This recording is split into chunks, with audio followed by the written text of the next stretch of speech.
पाकिस्तानी है, उनको भी ये फार्मूला मैं देना चाह रहा हूँ कि देखें जी, अगर आपको इटली का विज़िट वीज़ा चाहिए तो आपको ये काम करना पड़ेगा। 100% आपको इटली का विज़िट वीज़ा मिलेगा ही मिलेगा। वो क्या काम है? अपना पहला विज़िट वीज़ा लगवाना था। अस्सलाम वालेकुम दोस्तों, आज की इस वीडियो में मैं आप दोस्तों के साथ बात करने वाला हूं कि मुझे बहुत से दोस्तों ने ये सवाल किए हैं, काफ़ी ज़्यादा इंस्टाग्राम के ऊपर मैसेज आ रहे हैं कि अदील भाई मुझे ये बताएं कि यार भाई मैं अगर विज़िट वीज़ा के ऊपर आ जाऊं तो मेरा क्या हाल हो सकता है। बहुत से दोस्तों के ये सवाल अभी आ रहे हैं, 1-2 दिन के अंदर ये सवाल आए हैं कि अदील भाई विज़िट वीज़े का क्या फार्मूला है, क्या तरीकाकार है कि हम इटली के अंदर विज़िट वीज़ा के ऊपर कैसे आ सकते हैं। और मैं अगर पर्सनल आप दोस्तों को बताऊँ कि अगर मुझे इस चीज़ का पता होता, अगर मुझे इस चीज़ का इल्म होता तो क्या मैं कभी भी किसी और तरीके से बाहर आने की कोशिश करता या डंकी लगाता। ये एक इतनी बड़ी बात है, इतना बड़ा ये मैसेज है कि ये बहुत से लोग जानना चाहते हैं कि कौन सी ऐसी वो गीदड़ सिंगी है जिसके ज़रिए से कि विज़िट वीज़ा जो है ना वो बंदे को मिल सकता है। आज दोस्तों मैं आपको अपना पर्सनल एक्सपीरियंस बताने लगा हूँ, अपनी लाइफ का एक्सपीरियंस बताने लगा हूँ कि भाई अगर मुझे इस चीज़ का इल्म होता तो मैं कभी भी डंकी लगा के बाहर ना जाता। मैं भी कोशिश करता कि भाई मैं किसी तरीके जो है ना विज़िट वीज़ा अप्लाई करके बाहर आ जाता। दोस्तों स्टार्ट करते हैं। बस यही एक चीज़ है जो आप दोस्तों के साथ मैं कहना चाहूँगा कि इस वीडियो को तमाम दोस्तों के साथ शेयर करें ताकि हमारा आम से आम एक आदमी भी जो है जिसके पास इल्म भी नहीं है उसको भी पता चल सके कि यार ये विज़िट वीज़ा मिलेगा कैसे और बंदा वहाँ पर पहुँच के क्या कर सकता है। अगर यूरोप के अंदर आ जाता है उसके अंदर फिर वो क्या कर सकेगा, या फिर आगे से बंदा कैसे सेटल हो सकता है विज़िट वीज़ा के ऊपर, और कैसे मिलता है विज़िट वीज़ा, क्या चाहिए होता है। ठीक है, स्टार्ट करते हैं। सबसे पहले कि देखें जो मेरे पास केस आए हैं, दोस्तों के केस आए हैं। एक फैमिली है यूएई गल्फ़ साइड से। अब गल्फ़ पूरा, ये नहीं कोई एक कंट्री, गल्फ़ पूरे की बात कर रहा हूँ कि अगर कोई बंदा गल्फ़ के अंदर रहता होता है तो वो वहाँ पर रह के जॉब कर रहा है, काम कर रहा है, वहाँ पे स्टे किया हुआ है, तो वो बंदा यूरोप के लिए किसी भी कंट्री के लिए विज़िट वीज़ा अप्लाई कर सकता है, वहाँ से यहाँ पर आ सकता है। ये प्रैक्टिकली ना मुझे दोस्तों के मेरे साथ रब्ते हुए हैं, कुछ अननोन लोगों के रब्ते हुए हैं, जो लोग आ रहे हैं मुझसे बात कर रहे होते हैं, ये मैं उनके बारे में आपको बता रहा हूँ, ये रियलिटी है। कुछ अर्सा वहाँ यूएई के अंदर रहते हैं तो उसके बाद फिर उनके पास ये ऑप्शन आ जाती है कि उनके पास बैंक अकाउंट होता है, कोई बैंक बैलेंस होता है, तो वो वहाँ से यहाँ यूरोप के अंदर आ जाते हैं। क्योंकि यूएई के अंदर भी बहुत से हमारे कंसल्टेंट हजरात अदारे बने हुए हैं जो यहाँ यूरोप के वीज़े लेकर देते हैं। अब ये हर बंदे की अपनी अपनी एक किस्मत की बात है कि हर बंदा अपनी किस्मत आजमाता है अपने अपने बंदे के थ्रू, लक के थ्रू, कि उसका विज़िट लग जाता है तो वो यहाँ पर आ जाता है। मैंने खुद बहुत से लोग ऐसे देखे हैं। ये नहीं कि आप UAE, Abu Dhabi, Dubai, Sharjah, लैन, इन कंट्री के अंदर आप वहाँ पर गए हैं, वहाँ पर आपने जाकर विज़िट अप्लाई किया और 2-3 माह के अंदर आपकी कोशिश हो कि आप यहाँ पर आ जाएं। इस चीज़ को समझ लें दोस्तों, जितने भी गल्फ़ से देख रहे हैं, कि यार आपको वहाँ पर 4-5 साल, 6 साल, 7 साल देने पड़ेंगे काम करते हुए, टैक्स देते हुए। उसके बाद फिर आप विज़िट अप्लाई करके यहाँ आगे आ सकते हैं। ठीक है, ये तो रियलिटी की बात है, जो मैंने देखा है, मैंने आप दोस्तों को बता दिया, ये एक हकीकत है। दूसरी बात, अब वो कौन से लोग हैं पाकिस्तान से जिनका विज़िट वीज़ा लग जाता है, जो विज़िट वीज़ा अप्लाई करते हैं पाकिस्तान से और उनका विज़िट वीज़ा यूरोप के लिए लग जाता है। आप इटली का अप्लाई किया, आपने पुर्तगाल का अप्लाई किया, आपने स्पेन का अप्लाई किया, यार मैं कहता हूँ किसी भी कंट्री का आपने अप्लाई किया, आपका विज़िट लग गया। दोस्तों वो लोग हैं जो लोग यूके के लिए अपना विज़िट अप्लाई करते हैं पहले, वहाँ का जब विज़िट हासिल कर लेते हैं, क्योंकि यूके एक ऐसा कंट्री है, इतना बड़ा कंट्री है, जब आप एक दफ़ा इस कंट्री का विज़िट करके अपने कंट्री में वापस चले जाते हैं, आपको 99% कोई भी मुल्क इग्नोर नहीं कर सकता। मैं अपनी बात बताऊंगा अब यहाँ पर, जिस दिन मैंने यूके का विज़िट कर लिया, मुझे ना तो अमेरिका रोकेगा विज़िट करने से, ना तो कनाडा रोकेगा, ना तो ऑस्ट्रेलिया रोकेगा, मुझे कोई कंट्री नहीं रोकेगा विज़िट करने के लिए जिस दिन मैंने यूके का विज़िट कर लिया। यही बात पाकिस्तानियों के लिए भी है कि जो बंदा भी पाकिस्तान से विज़िट एक दफ़ा कर लेता ना, तो आप ये यकीन करें उस बंदे के लिए कोई टेंशन प्रॉब्लम नहीं होती। ठीक है, वो बंदा किसी भी कंट्री जा सकता है।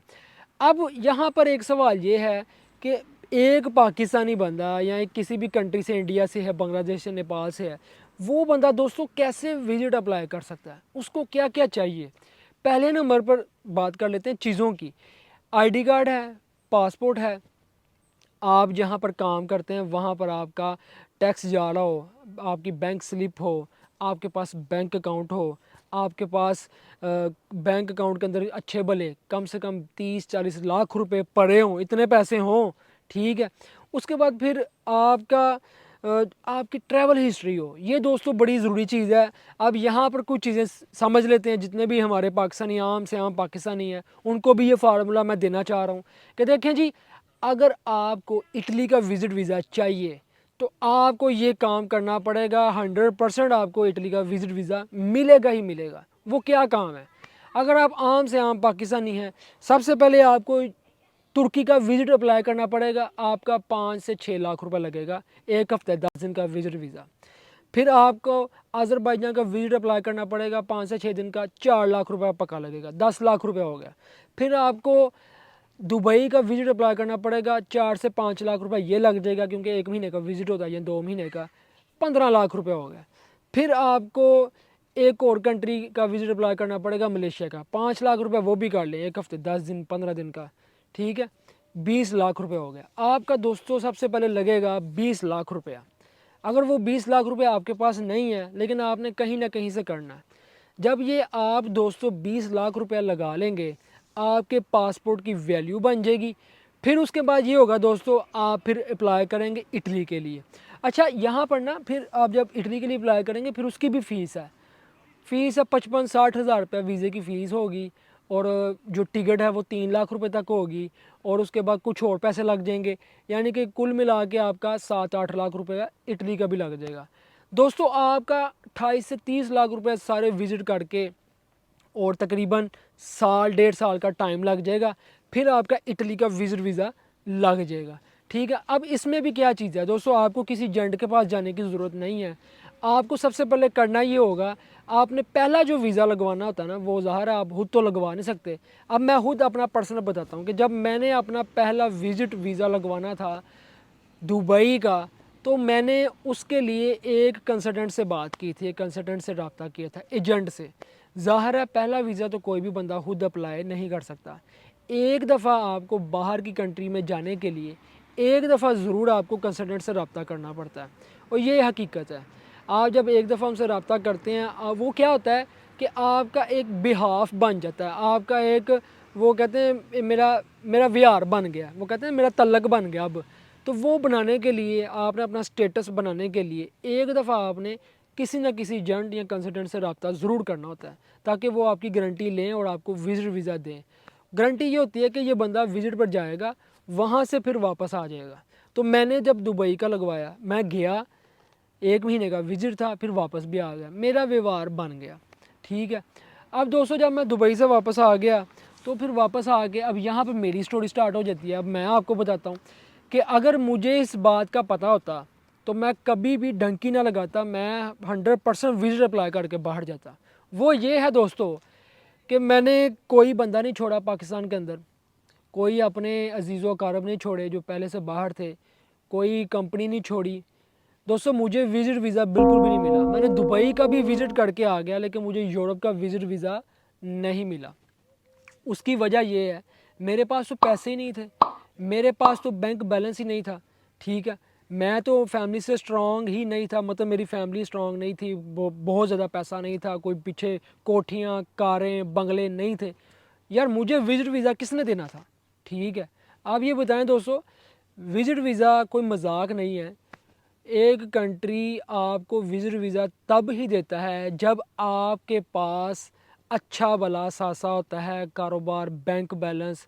मतलब आप, विज़िट वीज़ा का मतलब ये होता है कि आप इंजॉय करने के लिए जा रहे हैं। तो क्या आप ये बताएं, इस वक्त किसी बंदे की ये सिचुएशन है एक आम पाकिस्तानी की कि वो इंजॉय करने के लिए जा सके इटली में या छोटे मोटे कंट्री में आप लगा लें, आम बंदे की बात कर रहा हूँ, आम बंदा नहीं जा सकता। हमारी 70 to 80% जो हमारी पाकिस्तान के अंदर आवाम है, वो आवाम जो है ना, वो आम लोग हैं। तो वो कैसे विज़िट वीज़ा अप्लाई कर सकेंगे? तो दोस्तों मैं आपको बताने की ये कोशिश कर रहा हूँ कि ये जो विज़िट वीज़े वाली टॉफ़ी है, ये इतनी सस्ती नहीं है। अगर ये विज़िट वीज़ा मिलना होता तो सबसे पहले आपके भाई अदील को मिलता, तो मैं दोस्तों खुद अप्लाई करता, मुझे डंकी लगाने की ज़रूरत ना पड़ती। हमने किस किस का दरवाज़ा नहीं खटखटाया पाकिस्तान के अंदर, एजेंटों के पास गए, एजेंटों के पास जाते थे, कभी किसी एम्बेसी में, कभी किसी दफ्तर के अंदर, वहाँ पे लाइनें लगी होती थी और लाइनों के अंदर भी पता चलता था कि ये एम्बेसी ने या ये जो अदारे हैं इन्होंने हमारे साथ जो ना एंगी पैंगी कर दी है और अब हम क्या करें, हमारे पैसे डूब गए। ठीक है, इस तरह से मैंने वहाँ पर देखा, इतना डिसअपॉइंट मैं हुआ, इतना डिसअपॉइंट हुआ, मैं आपको क्या बताऊँ। तो ये जो विजिट वीज़ा है, मैं फिर वही बात करूँगा कि ये आम बच्चों का खेल नहीं है। इटली अपना विजिट वीज़ा तो बिल्कुल भी नहीं देता किसी आम पाकिस्तानी को। वो बंदा विजिट वीज़ा अप्लाई कर सकता है या तो कोई सरकारी आदमी हो या कोई करोड़ोंपति हो इटली के लिए, या उस बंदे का यूके से पहले से विज़िट हो चुका हो, तो वो बंदा विज़िट अप्लाई शेंजन का करके आ सकता है यूरोप के अंदर। ठीक है, तो दोस्तों ये रियलिटी है विज़िट वीज़े की कि विज़िट वीज़ा मिलना कोई बच्चों का खेल नहीं है। अब जो बंदे कहते हैं आपको कि विज़िट वीज़ा जो आप खुद अप्लाई कर सकते हैं, आपके लिए बात ही कोई नहीं है, आपको किसी एजेंट की ज़रूरत ही नहीं है। मुझे एक बात बताएं, ये जो बाग नज़र आ रहा है वो कभी मालियां के बगैर भी बाग फले फूले वधे ने। जिस बाग के माली नहीं होते उस बाग का कुछ भी नहीं होता, वो वीरान होते हैं। जिस घर का रहबर नहीं होता उस घर के अंदर वीरानियाँ होती हैं।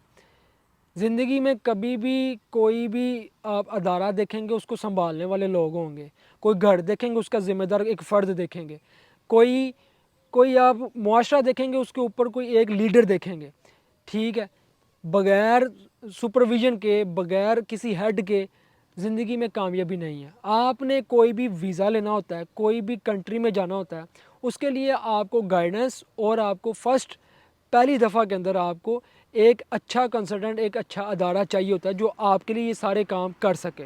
तो ये इतना आसान नहीं है आम बंदे के लिए कि अगर कोई बंदा आपको कहे कि आप कर खुद जा सकते हैं। मैं अगर अभी भी यहाँ इटली से वापस जाता हूँ, वापस जाके पाकिस्तान में बैठ के पास पैसे रख के 20 से 30 लाख रुपया विज़िट अप्लाई करने की कोशिश करूँ तो मैं आपको गारंटी देता हूँ मुझे कोई भी विज़िट नहीं लेके दे सकता। मैं 50 लाख रुपया भी लेकर बैठ जाऊँ पाकिस्तान के अंदर, विज़िट अप्लाई करूँ इटली का, तो मुझे इटली विज़िट वीज़ा नहीं देगा। उसकी वजह यह है मेरा स्टेटस ही नहीं है यार। सिर्फ पैसे मैटर नहीं करता, आपका स्टेटस मैटर करता है। क्या आप ख़ानदानी कितने रईस हो, बैंक बैलेंस कितना है, ज़मीनें जायदादें कितनी हैं, ये मैटर करता है। तो ये मैं गारंटी के साथ कह रहा हूँ। चाहे जो बंदा भी ये वीडियो देख रहा है देख ले, शाज़ो नज़र 1000 में से एक बंदा होगा जिसका जैक लग जाएगा कि जिसके पास कुछ भी नहीं था, उसने विज़िट किए हैं काफ़ी कंट्रीज़ के, यूके का मैं कह रहा हूँ, यूके होगा और बड़े कंट्रीज़ हो गए, उसने विज़िट फिर अप्लाई किया, उसका लग गया। लेकिन 1 लाख में से कोई एक ही होगा, इसके अलावा कोई नहीं होगा। ये बात याद रख लें। ठीक है, ये बात क्लियर और कट है। और अब ये बात करते हैं जी कि अगर आप लोग विज़िट वीज़ा के ऊपर यहाँ यूरोप के अंदर आ जाते हैं, शेंजन वीज़ा के ऊपर आ जाते हैं, तो आप फिर क्या कर सकते हैं। आप दोस्तों देखें, मैं अपनी एग्जांपल देता हूँ कि मैंने विज़िट अप्लाई किया और मेरा इटली का या शेंजन का विज़िट वीज़ा लग गया। मैं क्या कर सकता हूँ, मैं यहाँ तो जाऊँगा पुर्तगाल के अंदर लीगल, क्योंकि आपकी लीगल एंट्री है शेंजन बेस के अंदर, तो आप वहाँ जाके लीगल बेस के ऊपर अपने डॉक्यूमेंट्स को पुर्तगाल के अंदर हासिल कर सकते हैं अभी भी। ठीक है, लीगल वालों के लिए ये ऑप्शन है पुर्तगाल के अंदर। दूसरा ऑप्शन ये है कि अगर मैं चाहता हूँ कि कोई और कंट्री है, वो वही कंट्री है 2 से 3, पुर्तगाल, स्पेन और इटली। ये 3 कंट्री हैं। इन तीनों कंट्री में से मैं कहीं ना किसी एक कंट्री को सिलेक्ट करके यहाँ पर फिर रहूँगा। मुझे सब्र करना पड़ेगा। सब्र कितना करना पड़ेगा कोई पता नहीं, 3 साल लग जाएँ, 4 साल लग जाएँ, 5 साल लग जाएँ, काम भी मिलता रहेगा, घर भी मिल जाएगा, डॉक्यूमेंट्स भी हो जाएंगे, सब कुछ हो जाएगा। फिर इन 4-5 सालों के बाद या शायद जल्दी भी हो जाए, फिर अपने कंट्री में वापस जा सकें। लेकिन ये है कि इन कंट्रीज़ के अलावा आपको कोई और कंट्री एक्सेप्ट नहीं करेगा। ये 2-3 कंट्री हैं, इसके अलावा कोई और कंट्री, जर्मनी हो गया, फ्रांस हो गया, नीदरलैंड हो गया, स्विट्ज़रलैंड हो गया, ऑस्ट्रिया हो गया, उसके बाद स्वीडन हो गया, कोई कंट्री आपको एक्सेप्ट नहीं करेगा। वो आपको वापस आपके मुल्क में भेज देंगे। विज़िट वीज़ा की ये एक रियलिटी है, ये एक हकीकत है जो कि बहुत से लोग नीदरलैंड का विज़िट वीज़ा अप्लाई करते हैं जी पाकिस्तान से। अब मैं आपको बता रहा हूँ खड़ी बात कि पाकिस्तान से अगर विज़िट वीज़ा लगता है फैमिली का, या कोई बंदा अप्लाई करते हैं विज़िट वीज़ा, वो भी 4-5 कंट्रियों के विज़िट अप्लाई करने के बाद, वही जब पैसे लग जाएंगे उसके बाद की बात है। या तो आप नीदरलैंड का वीज़ा हासिल कर सकते हैं, या तो आप फ्रांस का विज़िट वीज़ा हासिल कर सकते हैं, और ये शेंजन के अंदर आपको ये वीज़े मिलते हैं। ठीक है, शेंजन के अंदर फिर ये होता है कि आप किसी भी कंट्री में घूम भी सकते हैं और जा भी सकते हैं। उसके अलावा ये है कि अगर आप यूके का विज़िट वीज़ा कर लेते हैं एक दफ़ा, इसको अवेल कर लेते हैं, आप चक्कर लगा के आ जाते हैं, आप फिर यूरोप में जहाँ मर्ज़ी घूम फिर सकते हैं, आपको कोई मसला नहीं है। ठीक है। और ये सिर्फ एक दफ़ा की बात होती है, क्योंकि जब एक दफ़ा आप कंसल्टेंट के थ्रू एक दो वीज़ा लेना शुरू कर देते हैं, फिर आपको खुद पता चल जाता है कि आपने इस विजिट वीज़ा को अप्लाई करने के लिए आपका आईडी कार्ड, आपका पासपोर्ट, आपका पोलियो कार्ड, आपका पुलिस कैरेक्टर सर्टिफिकेट, उसके बाद फिर आपके जो जॉब के डॉक्यूमेंट्स हैं वो, आपका फिर जॉब लेटर हेड चाहिए कि आपको छुट्टियां मिल गई हैं, फिर उसके बाद आपकी जो बैंक स्टेटमेंट है 30-40 लाख रुपए की वो आपकी होगी, आपके बैंक के अकाउंट के अंदर बैलेंस होगा, आपको पता होगा कि विजिट वीज़ा के लिए जो आपसे सवाल किए जाते हैं वो सवाल क्या होते हैं, आपसे एम्बेसडर सवाल पूछता है कि क्यों जा रहे हैं, कितनी देर वहाँ पर रहेंगे, किस किस जगह पे घूमेंगे, आपने इस कंट्री को ही क्यों सेलेक्ट किया है, इस कंट्री के अंदर आपने क्या देखा है, आप वापस आएंगे कंट्री के से घूम के वापस आएंगे या नहीं आएंगे। फिर उसके बाद वो आपका जो मेडिकल लेते हैं, आपकी इंश्योरेंस लेते हैं, विजिट वीज़ा की फ़ीस लेते हैं, फिर आपको विजिट वीज़ा देते हैं कि आप जाएं घूम फिर लें, कि आप वाकई इस चीज़ के अवेल हैं, आपका ये हक़ है कि आप घूम फिर सकते हैं। ये सारी चीज़ें होती हैं, इसके बाद फिर आप विज़िट करते हैं और फिर घूम फिर के वापस आते हैं, या आपकी आगे मर्ज़ी है जो आप करना चाहते हैं। ये है एक विजिट वीज़े की मुकम्मल एक स्टोरी, एक रियलिटी, कि मुझे विजिट वीज़ा नहीं मिल सका, अगर कोई ले के दे सकता तो मुझे आज भी ले के दिखाए भाई, मैं उसके साथ 100% मैं कहता हूँ बेट लगाने को तैयार हूँ। चले जाते हैं इकट्ठे पाकिस्तान में, कोई बंदा है तो बताए, तो वहाँ जाके बैठते हैं, मुझे विजिट वीज़ा लेके दिखाए, इस बेस के ऊपर कि आपके पास 30-40-50 लाख रुपए है, आप विजिट लेके बताएं लगता है कि नहीं लगता। इतना आसान नहीं है। ठीक है। मेरा अपना दोस्त बैंक अकाउंट के अंदर 80 लाख रुपए लेके बैठा हुआ है, उसका विजिट वीज़ा ना तो यूके का लग सका ना तो यूरोप का लग सका। क्यों? क्योंकि उसके विजिट ही नहीं किसी और कंट्री के अंदर, और अभी वो थक हार के 2 साल का आज़ाद वीज़ा लेके दुबई के अंदर चला गया हुआ है। ठीक है। ये एक रियलिटी है, ये एक हकीकत है। बाकी बहुत कम लोग होते हैं जिनकी लक काम करती है, बहुत कम, जो पाकिस्तान से डायरेक्ट अप्लाई करें, शाज़ो नाज़रों की कोई लक चल जाए, वो हज़ारों में से एक होगा, हज़ारों में से एक। बाकी मैंने तो अपनी पर्सनल लाइफ के अंदर, मैं अपना भी एक्सपीरियंस आपको बता रहा हूँ, फिर रियलिटी की भी बात करते हैं ना, सारे सारे लोगों को देख के बात करते हैं दोस्तों, कि रियलिटी क्या है। हमने रियलिटी की बात करनी है, हमने हकीकत बतानी है, हकीकत यही है। और मैं हमें शुरू से यही कोशिश होती है कि आपको रियलिटी बेस के ऊपर हकीकत बताई जाए। बहुत से लोग ये वीडियो को शायद मजाक भी समझ रहे होते हैं, मेरी वीडियोस को, बहुत से लोग हैं जिनको खुल के हर चीज़ भी बता रहे होते हैं, लेकिन फिर भी वो मजाक समझते हैं। लेकिन एक बात आपको कहना चाहूँगा, जो दोस्त भी मेरी वीडियो को समझते हैं, वीडियो के ऊपर अमल करते हैं, वो लोगों ने अपनी ज़िंदगी के अंदर बहुत से फ़ायदे भी हासिल किए हैं, और आने वाले वक्त के अंदर वो लोग, जो लोग नहीं भी मानते, वो भी एक दफ़ा ज़रूर मानेंगे, कहेंगे कि वाकई ये बंदा बात करता था तो ठीक करता था। वेल जी, दुआओं में याद रखिएगा, और अल्लाह पाक सबको खुश रखे। और विज़िट वीज़ा जो है बिल्कुल आपको अप्लाई करना तो चाहिए, लेकिन सबसे पहले आपने अपना आप देखना है कि आपका बैकअप कितना स्ट्रॉन्ग है, कि आप छोटे मोटे कंट्रीज़ जा सकते हैं कि नहीं जा सकते, क्योंकि डायरेक्ट आपको कोई भी कंट्री विज़िट नहीं देता, और उसके लिए आपको बड़ी जद्दोजहद और एक लंबी मेहनत करनी पड़ती है। और जब भी आप कंसल्टेंट के थ्रू, मैं लास्ट बात कर रहा हूँ, इसके बाद आप वीडियो ख़त्म कर रहा हूँ, जब भी आप कंसल्टेंट के थ्रू विज़िट वीज़ा अप्लाई करते हैं ना, तो वो आपका टाइम 6 महीने से लेकर 1.5 साल तक लगा देते हैं। ये बात याद रखिएगा, कोई भी काम क्विकली नहीं होता, उसके लिए वो इसके लिए जो है ना टाइम लगता है, और टाइम जो ना हर चीज़ लेती है, तभी जाके कामयाबी है। दुआ में याद रखिएगा। इंशाल्लाह मिलते हैं दोस्तों आपको अगली वीडियो में, और अगली वीडियो भी बड़ी ज़बरदस्त होगी। आपने इस वीडियो को अगर पसंद किया तो भाई लाइक करें, फॉलो करें और शेयर किया करें दोस्तों। आपसे कुछ भी और नहीं चाहिए, कुछ भी नहीं चाहिए, ना आज तक किसी से कुछ भी नहीं मांगा, सिर्फ आपका ये प्यार चाहिए। दुआ में याद रखिएगा। अल्लाह हाफिज़।